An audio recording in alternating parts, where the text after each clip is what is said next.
Good morning. I'm Jess Greer. I'm your instructor. Since you're having to watch this video, I am out of town and will be so for the next 2 days. Um, I will have different folks in here helping facilitate your class, but this is how we will meet Thursday and Friday of this week. This is World Civ 2, and what we're fixing to do is go over the syllabus. So if you have the Canvas app on your electronic device, whether it's a phone, iPad, or computer, go ahead and open it up. And open up, when you get to the home page, what I'm going to do is ask you to click on the where it says HIS 1173 JL4 syllabus. Click on that. This is important because you will have a syllabus test today. I want you to understand that. What we're fixing to do is go over this syllabus so that it takes away any questions. First thing you see there is the contact phone. That is my office phone. I will be in my office after hours for a while. But if not, my email address is jgreer@smcc.edu. And currently my office is in the Allied Health Building. That's the one right beside the lake. And I'm in office 120. So as we look at this course description, what we're going to do is we're going to start in the 1500s and go to present times. This is a 3-hour course. There is an ebook associated with. When you get to the home page there, click on the ebook and it will reveal to you.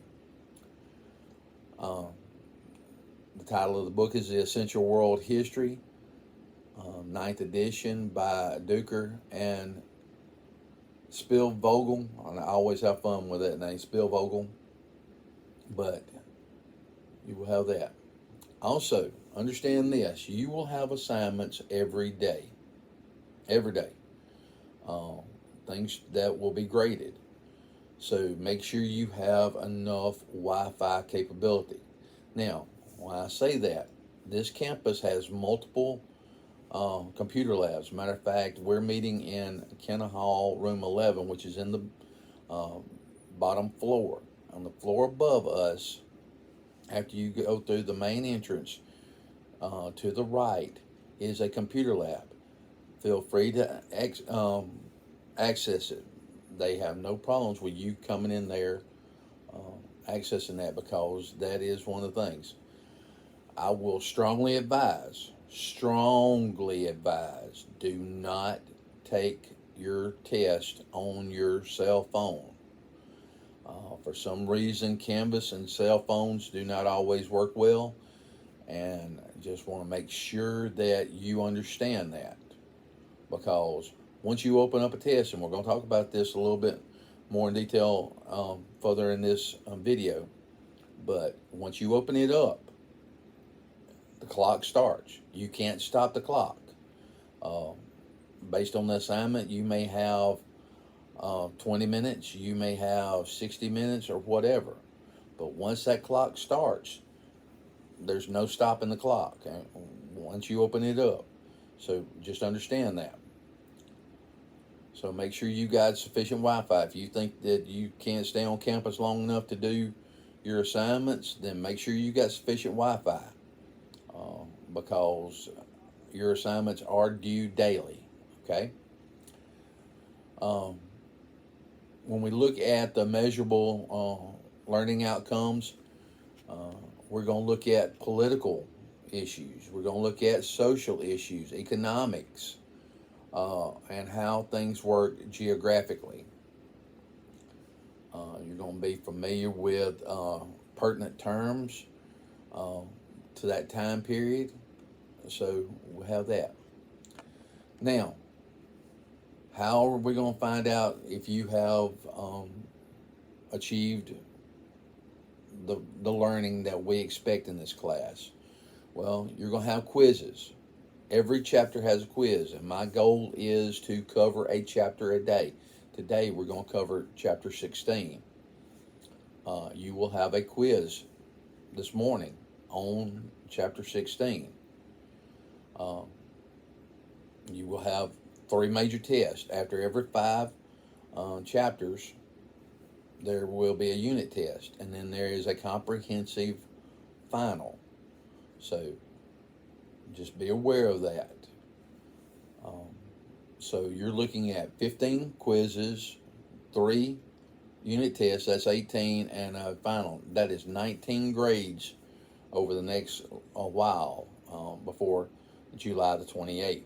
So just be cognizant of that. Yes, your final will be in here. It is a paper and pencil test. So just be aware of that. Don't want to catch anybody off guard. So be very cognizant of that. Now, understand this. Since there are so many chapter quizzes, 15 of them, that they constitute 50% of your grade. The unit test, the 3 of those together, they make up 25% of your grade. And then a final exam will constitute 25%. Why do I say that?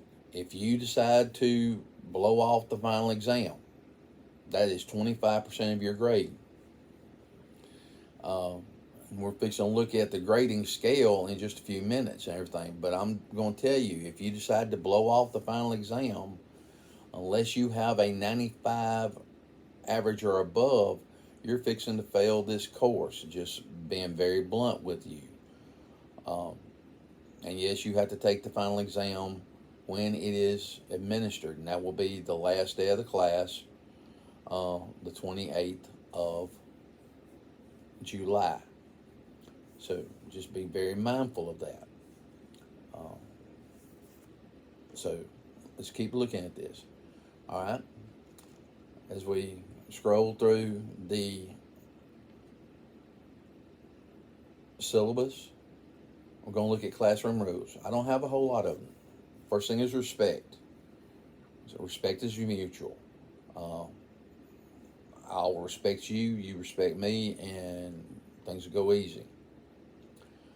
Class attendance, yes, you are required to come to class. Participation will be nice and everything. So you will need to be able to function with quizzes and tests.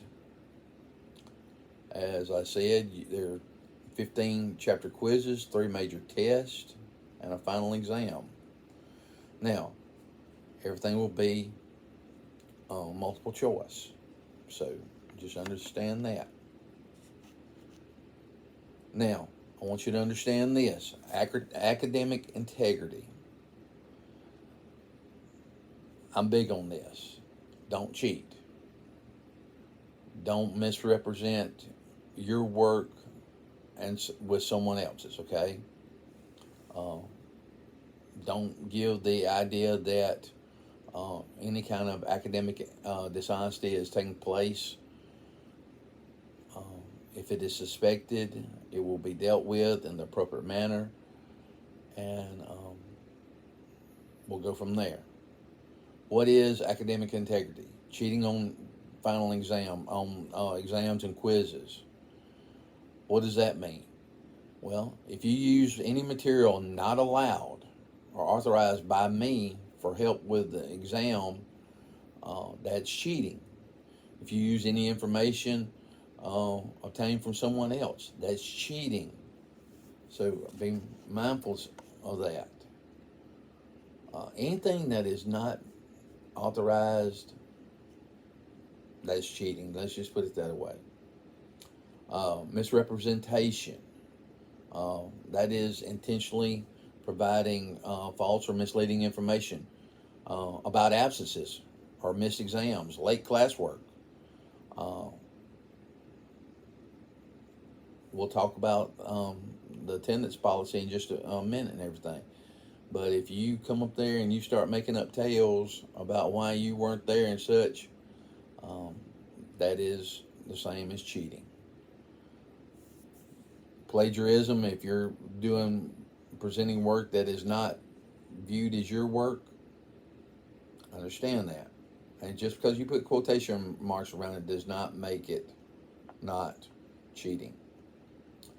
Now, understand this: cheating and plagiarism will not be tolerated. Upon the occurrence of this, and I'm reading from the top of the page, the result of the offense will result in an automatic 0 on the assignment, and if it happens more than once, I'm going to strongly seek your dismissal from the class. So just let's not even have to go down that road. Now, the grading scale. I do not make the grading scale. It is determined by the Social Sciences Department, and this is the grading scale. An A is a 93 to 100, 7-point grading scale. A B is 85 to 92.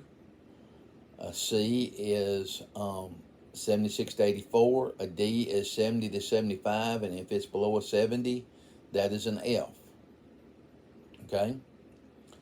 As I said, as far as attendance, attendance will be taken daily. I have to enter that daily per instructions from administration, so just understand that. Now, the next thing on the syllabus has to do with accommodations and disability support services. If you have a need for that, you should have already handled that, but you need to get in touch with Miss Rhonda Gibson. Her office is upstairs in room 129. It's on the first floor of Kenna Hall. Her phone number is 601-276-3885, or her email address is rgibson@smcc.edu. Okay? Now, we are governed by various federal laws. FERPA, the Family Educational Rights and Privacy Act of 1974. We maintain privacy and everything. I don't get to go out and talk about you to other people. You have a right to that. This college does not discriminate based on race, color, national origin, age, sex, religion, disability. So just be very mindful of that. So we have covered the syllabus, and I want you to understand that this is what will govern us. If you have any questions beyond that, shoot me an email, and I will explain any difficulties you have on that. So just be mindful of that. So, with that being said, let's get started, and we will start with chapter 16. Chapter 16 deals with the Muslim empires. I'll give you time to get to there if you wish to access it through your electronic device.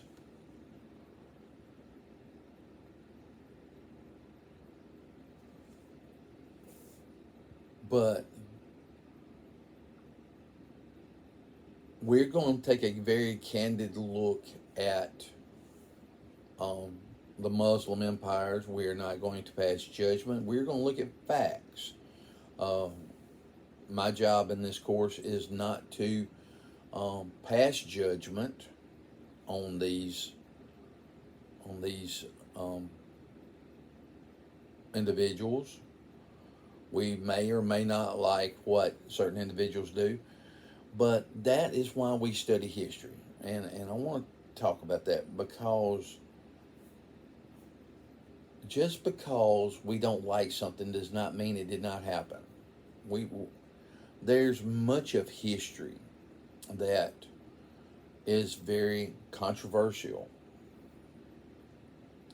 People have done some bad things to others, and because of that, you have bad feelings, and it has occurred over time. I mean, if you look at, pardon me, if you look at um, what goes on in the Middle East right now. And this is where this is going to be situated, in the Middle East. And we're looking at the 1500s here. Well, it's 2023 today. That is roughly 500 years difference. And there's still animosity, there's still bad feelings between Muslims, Christians, Jews. And we're going to look at and try to determine why we have those situations. It's not something that is pretty, but we do understand that we need to know why it happened, how it happened, so maybe we can get a grasp on going forward from there.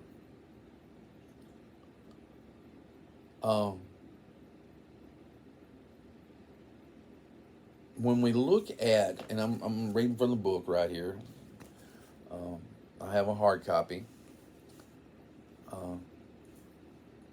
You look at in 1526, a sultan by the name of Suleiman, Suleiman the Magnificent, wound up there in Hungary in 1526, and I'm using the book for reference and such. But he gets there,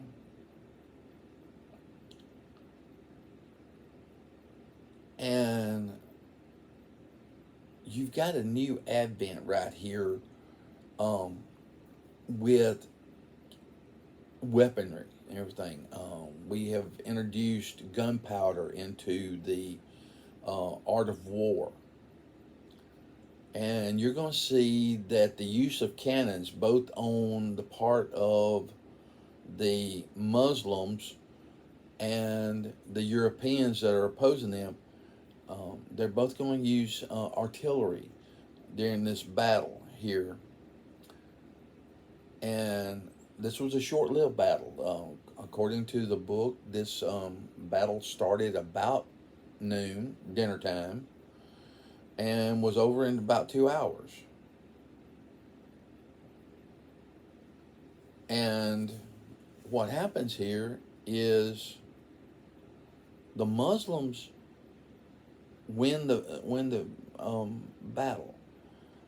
It says they lost less than 200 individuals during this.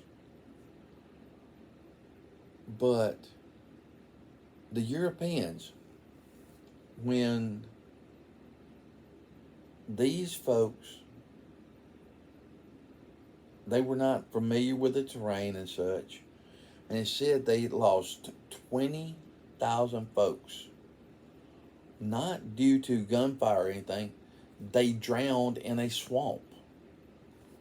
So that's why you have to have intelligence when you're dealing with war. That's why folks get involved in that.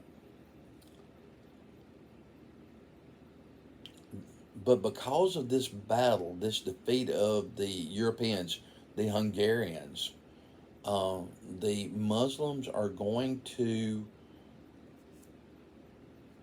get, what's the word I'm hunting for here? They're going to get encouraged. They're going to get some bravado about them. And they start advancing. Now, why is this important? Europe thought they could put a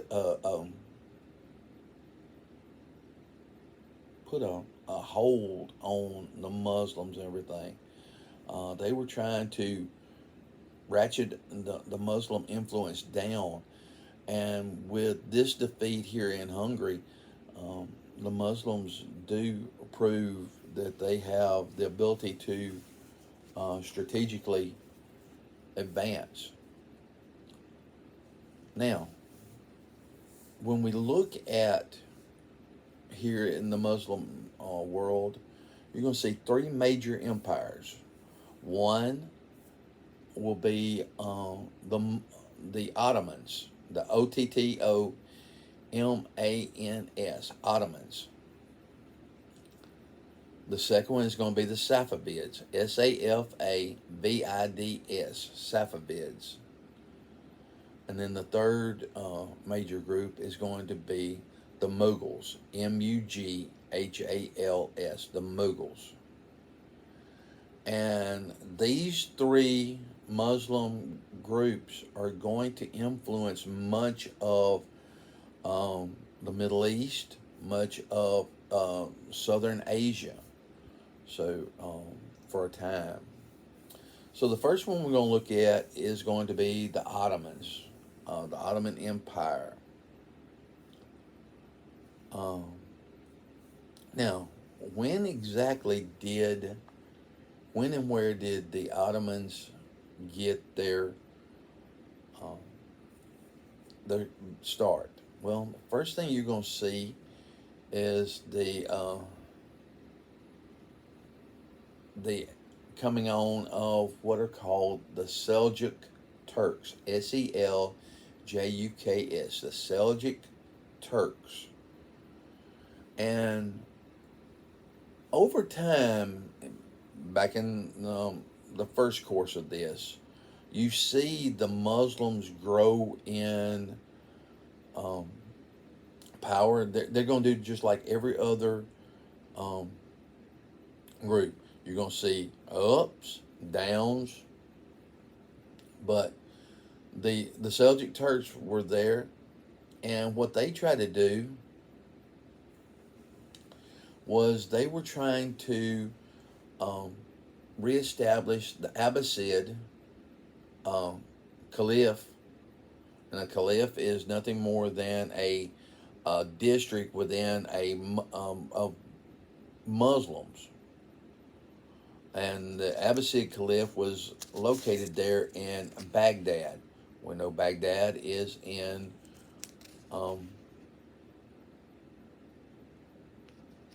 there in Iraq. At that time, it was called Persia.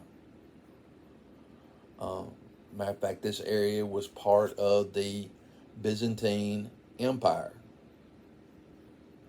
So, who was leading these Seljuk Turks? Well, it was an individual by the name of Osman, Osman, Osman. And he ruled from 1280 to about 1326. And he is a major player in the consolidation of the Muslims at this time. So he is a major player.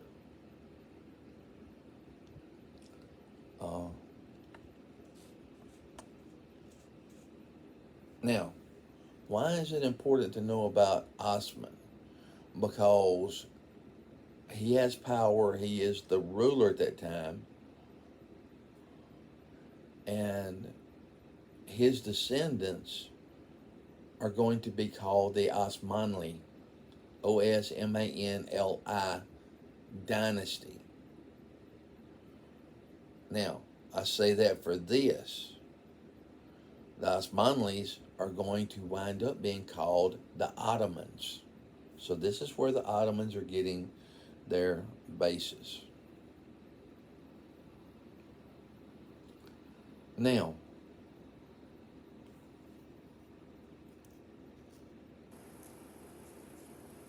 so some folks get mistaken that the Ottomans and the Byzantine are the same. No, they're not. The Byzantine Empire, which had controlled that area, the Osmanlis, the Ottomans, are fixing to bump heads with the Byzantine Empire.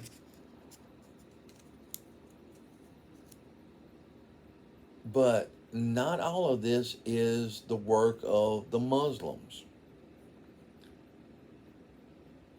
As we look at the headquarters of the Byzantine Empire, which would be Constantinople, or today is known as Istanbul.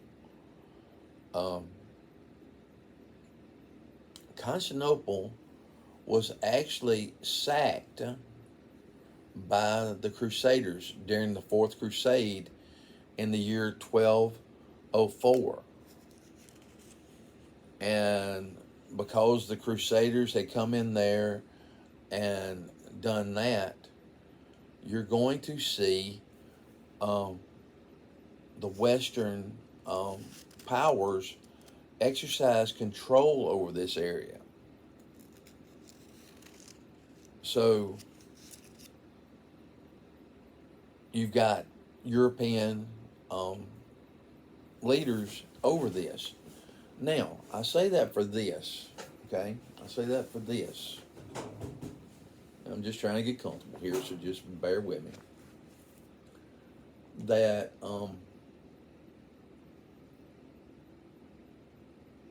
that Western influence, if you know anything about the Muslims, they don't like anything dealing with the Western influence. So,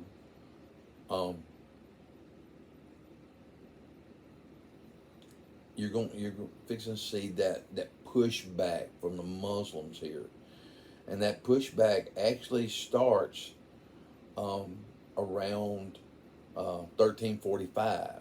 Again, this is 150, 200 years before we're actually starting. But we need to get a basis on, and understand why this is. But in 1345, Ottoman forces, remember, the Osmanids become the Ottomans, and the leader of the Ottomans at this time is an individual by the name of Orkan the First, and he's going to rule from 1326 to 1360. And how Orkan the First gets any notoriety here is he's not the one who actually attacks Constantinople. He comes to support the Byzantine emperor there in Constantinople. And because of that, you see the Ottomans, and the Ottomans get their bases there in Turkey. And you're going to see once Orkan I has power there in Constantinople, they start spreading out. They make their way to the Balkans, Serbia, Bulgaria, and these Ottomans, they are so intent on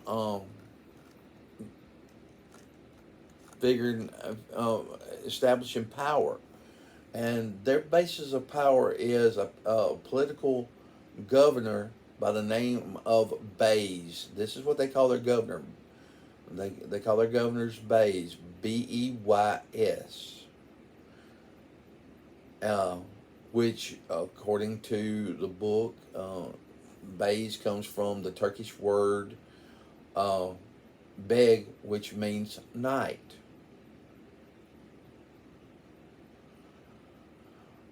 And these Beys have the ability to come in there and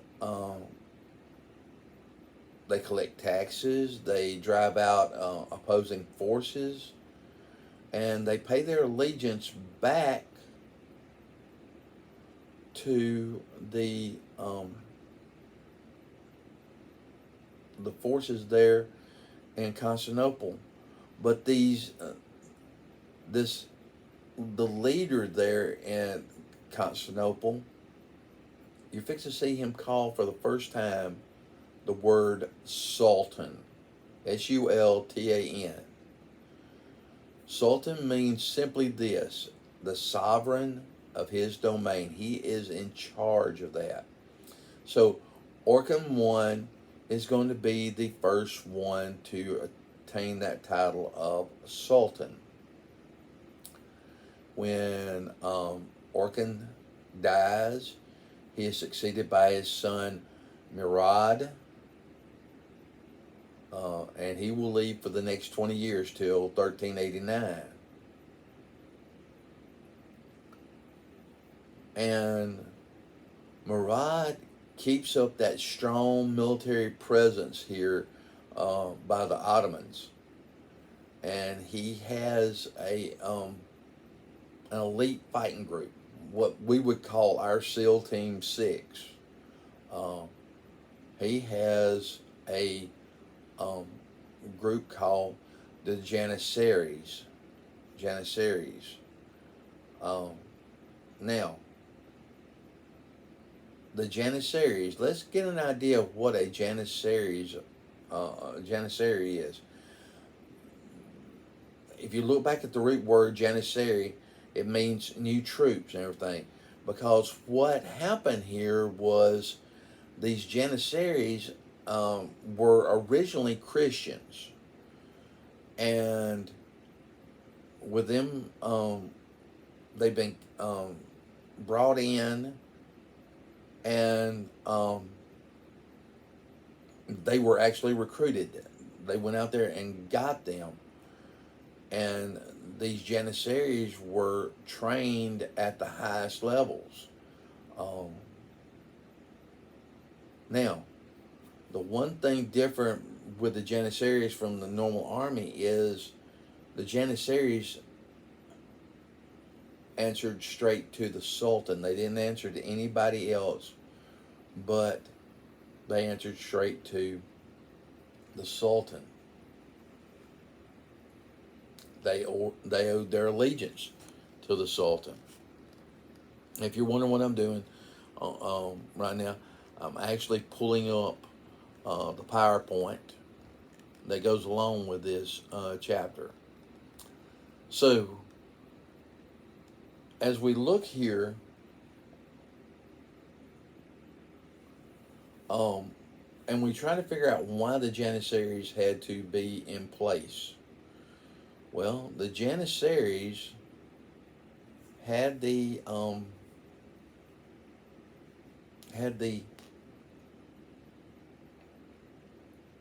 were foot soldiers, okay? Up to this point, if you wanted to achieve dominance in the Middle East, you had to have an outstanding cavalry and everything. Side note,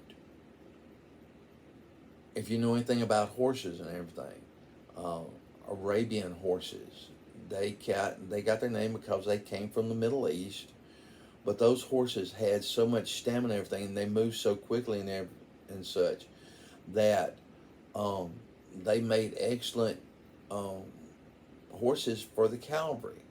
Well, with the Janissary coming in place now, the cavalry is going to get pushed a little further back to the back. The reason being is, prior to this, remember, we are just now introducing gunpowder into the mix, and by introducing gunpowder, now we have weapons. We have cannons. We've talked out the very front end of this chapter. And what makes the cavalry so special is they moved quickly. Because why? They had swords. They were moving quickly. They could strike with swords and spears. Well, now because you have the introduction of muskets, that the infantry can now, they don't have to be close up. They don't have to have hand-to-hand combat. So they can do that.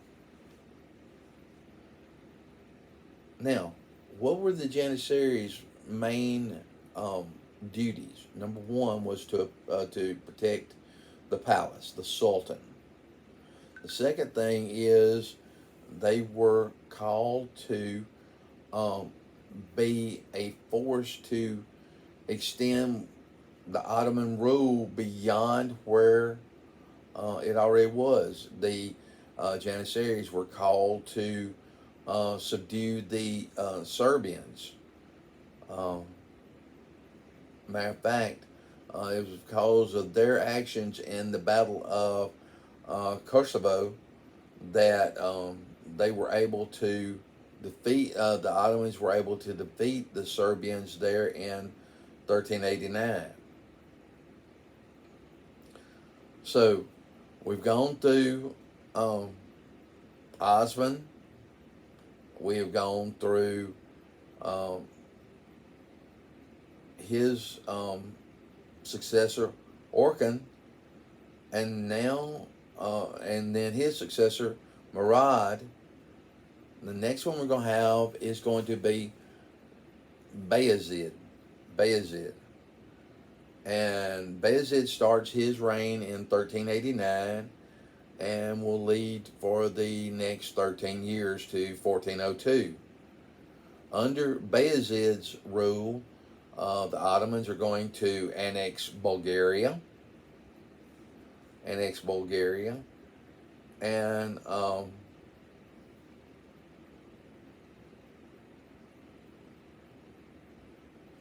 you don't see a whole lot of notoriety during Bayezid's reign.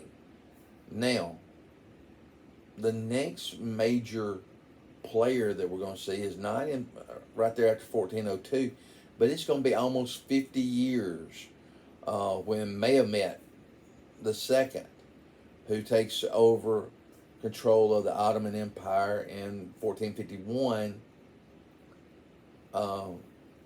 Mehmet, his first goal is to capture Constantinople, and so you're fixing to see that first major conflict between the Byzantines and the Ottomans. So what happens here, the Byzantine Empire is in control of Constantinople. Well,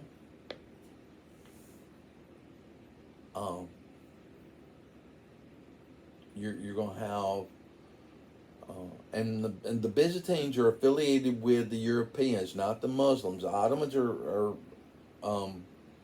affiliated with the Muslims. Well,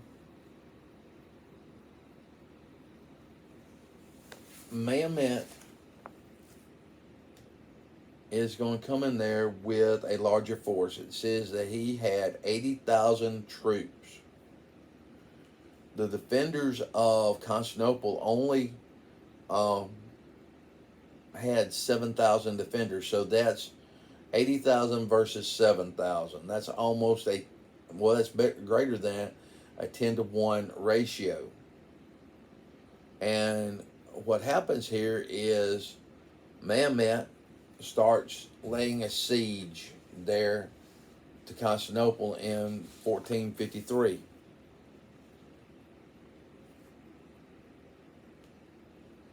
Now, understand that Constantinople is surrounded by a very thick, very large wall. I did not realize just how big that wall was and everything. But that wall going around the city is 13 miles in length. They're in 13 miles length.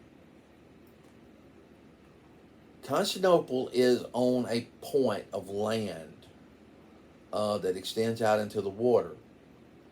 And because of that, the Navy many times was able to provide defense. Also, commerce was able to travel that way. Well, Mehmet is going to be involved He's going to use chains to prevent the back and forth travel there into the harbor there at Constantinople. And it also is going to prevent um, the Navy from getting involved in this matter. But they're going to breach the walls here, and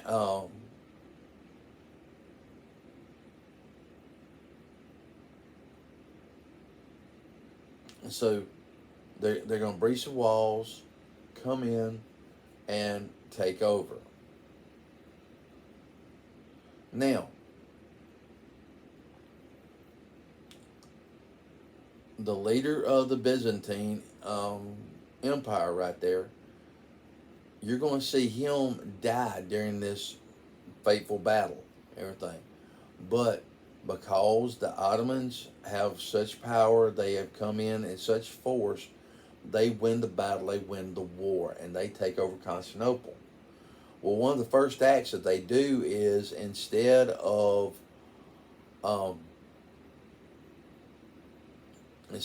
calling it Constantinople, they rename it Istanbul. Istanbul,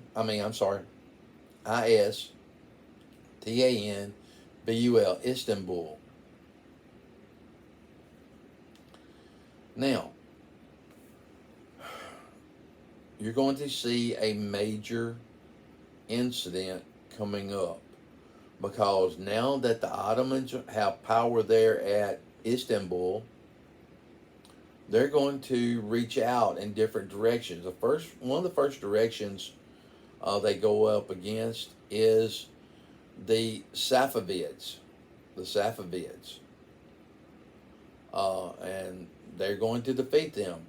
Part of the ill feelings between the Ottomans and the Safavids is they come from different parts of the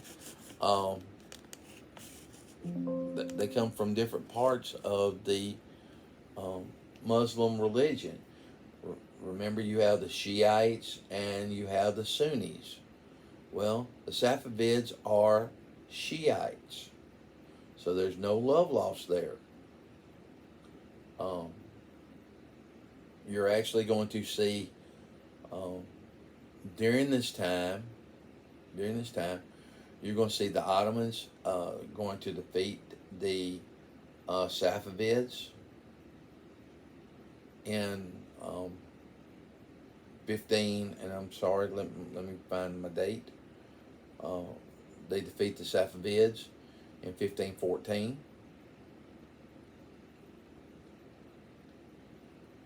And the leader of the Ottomans is going to be an individual by the name of Selim, Selim, Selim. And he is going to bring all the different parts back in there and consolidate his power and control over that territory. What is this territory? If you have ever looked at maps, and if you're actually looking at the book, much of the area that we classify as the Ottoman Empire is going to be what many would call ancient Mesopotamia. Well, once Selim defeats the Safavids, he turns his attention to Egypt.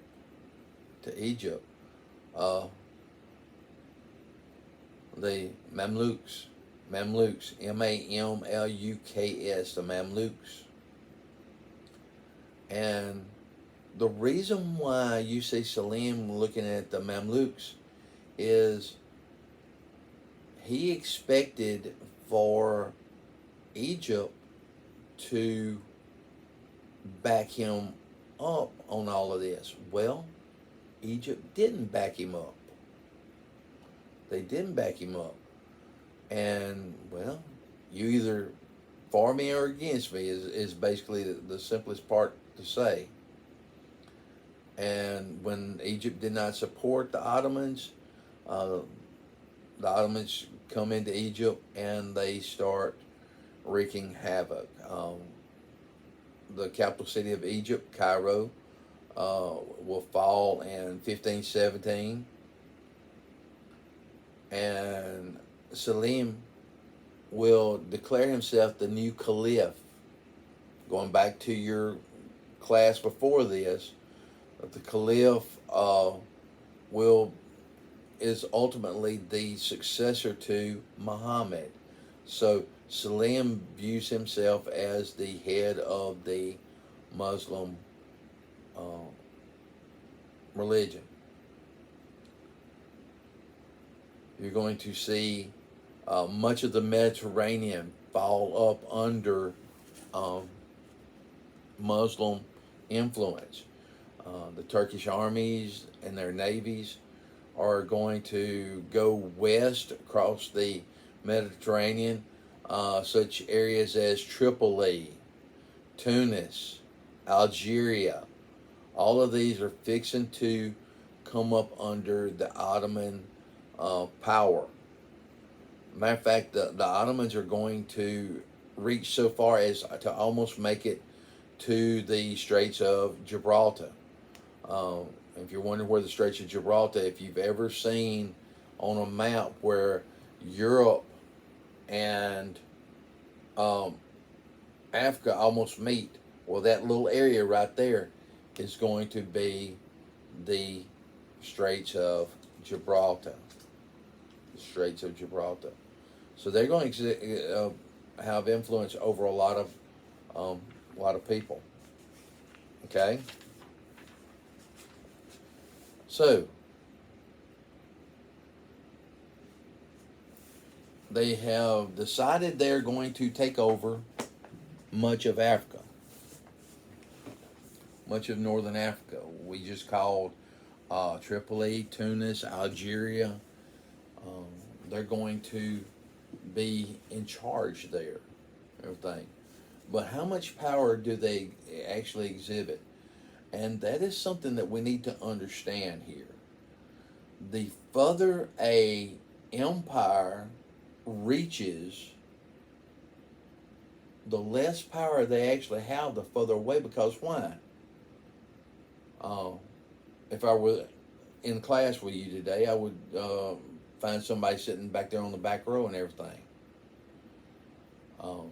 And advise you of this, that, hey, this person sitting right here in the front, I can exercise a lot more power over than someone further back in the class. It's just because of proximity. Well, the Ottomans, yes, they have their power base there in Istanbul, but they don't have the further away. They don't have. Now, they do have local leaders that they have recruited to exercise governmental control over the local population. And these local leaders are called pashas. Pashas. These local leaders, they have the ability to collect taxes. Now, this is where you start seeing a lot of the distrust with government and taxes and everything, because these pashas have the ability to collect taxes, and a certain percentage of that is supposed to go back to Istanbul, the centralized government. But many of these local rulers, they impose even more taxes, and so you got to realize that's where a lot of that distrust when it comes to taxation comes about. But these pashas, they were, besides collecting taxes, they're supposed to maintain law and order. Law and order. And they are supposed to recognize that they only get their power from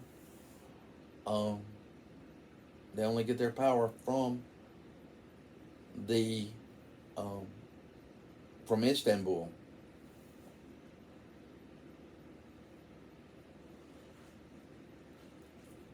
When you did have those individuals that were ruling, the Ottomans ruling there in North Africa, they did not venture into the countryside. They ruled from um, they ruled from the coastal cities. As I said, Tripoli, Tunis, Algeria. They didn't go deep into the countryside. Uh,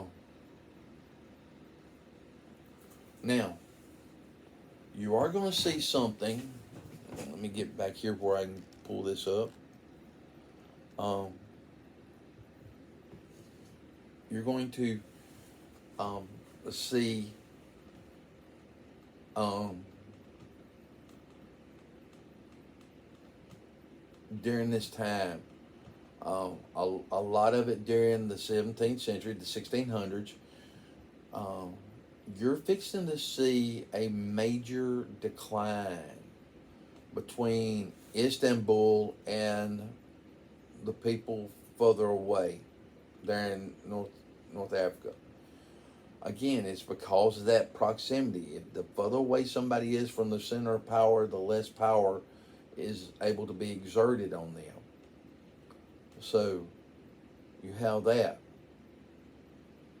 Now, uh, the Pashas are going to fall into um, disapproval. And the local folks are going to say, hey, you're a turncoat, you're a traitor, and they're going to rebel against them.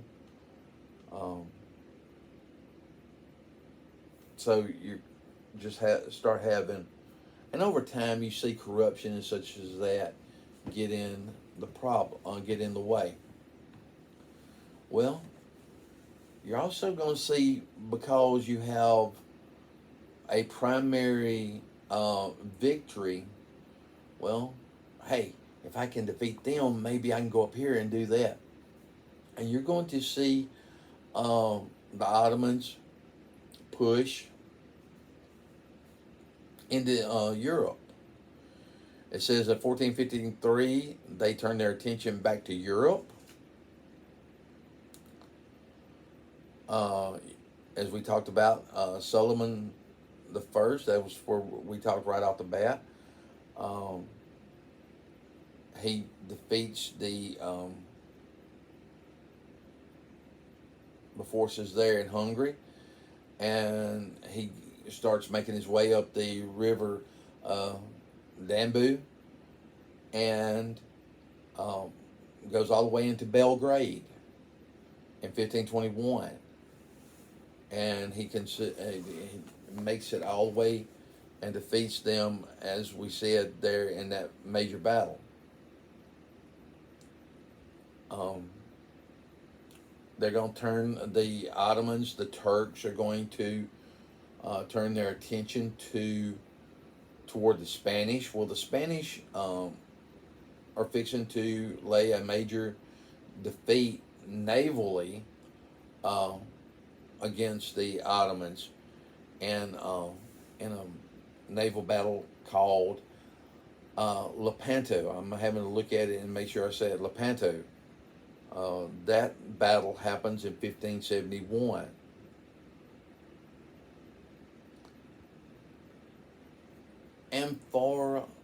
And this is a problem whenever you're teaching history and everything, because in the span of one sentence here, I'm starting a new paragraph in the book, they skip 100 years. We talk about that defeat, and then it says 100 years later, the Ottomans resume their offensive. They go through Hungary again. They make it all the way to Vienna, Austria. And the only thing that stops them there at Vienna, Austria, is that you see many of the European forces join together. They form a coalition to stop them.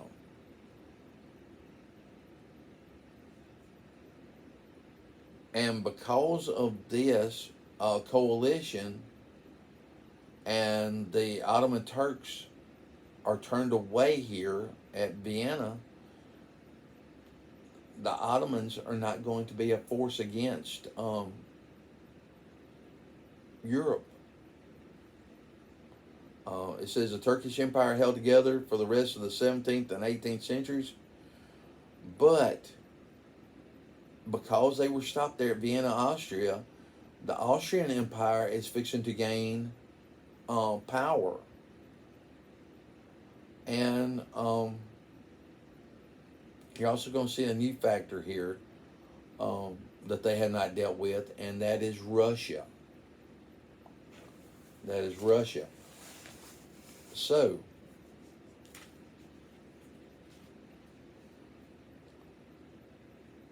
when we look at how they ruled there, the Ottomans, when we look at that, when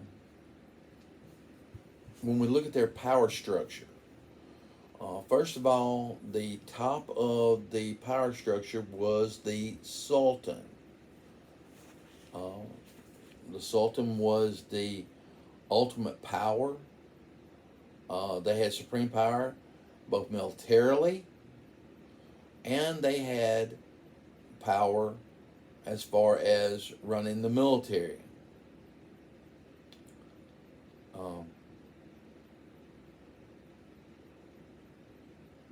When we look at that, with the sultans, and you heard me talking about the different ones that would succeed.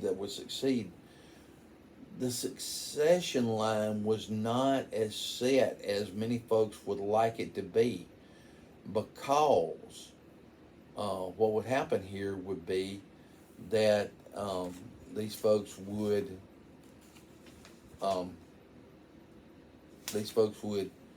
fight with each other, and over who's going to be in control.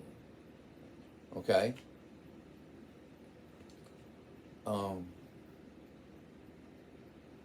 But as they finally found out a way to make things work together, and that was to take the old Abbasids succession line and just adopt it.